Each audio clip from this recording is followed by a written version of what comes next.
Alors on va parler des risques évidemment dans cette première partie d'émission. Sophie Dumais et Xavier Claes ont rencontré deux adolescents qui livrent leur quotidien et puis un psychologue aussi qui donne quelques clés pour éviter une dépendance. Montage Aurore Cherchel.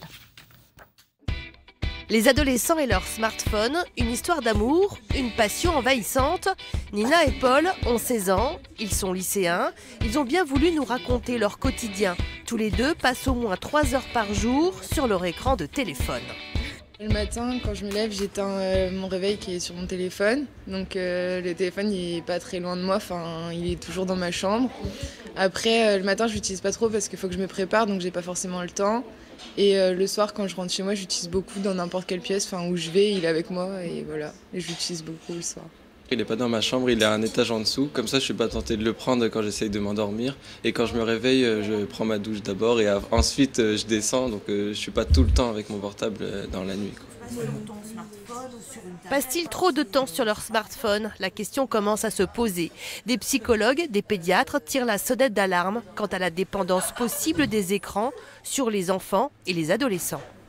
C'est générationnel aussi, donc il ne faut pas forcément s'opposer à ça, mais il faut toujours en tout cas essayer de questionner, d'accompagner l'adolescent dans son utilisation, de limiter quand même à un moment donné, de proposer des temps ou des lieux où il n'y a pas d'écran. Vu que je fais quand même d'autres activités, donc ça peut être possible.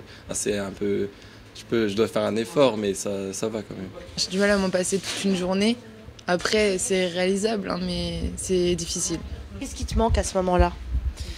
De pouvoir parler avec mes amis, leur envoyer des messages, savoir ce qu'ils font, des choses comme ça. Vous voyez, les appareils, on pourrait considérer ça un petit peu comme des objets transitionnels qui nous permettent de faire face à des angoisses ou à l'absence.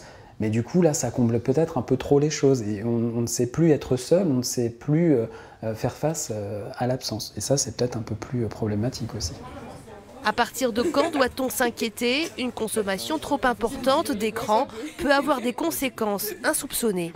On a des problèmes d'addiction, on a des problèmes, des conséquences sur l'hygiène de vie, que ce soit alimentaire avec des problèmes d'obésité, de sommeil sur les écrans la nuit, sur la façon de communiquer aussi qui peut devenir uniquement, qui ne peut passer qu'à travers ces appareils-là.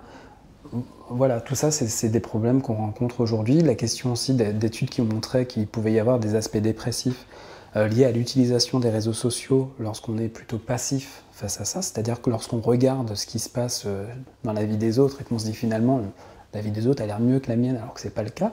Enfin voilà, il y a tout un tas d'études en ce moment qui sont menées et il y a une utilisation qui peut être problématique de ces écrans. Ouais.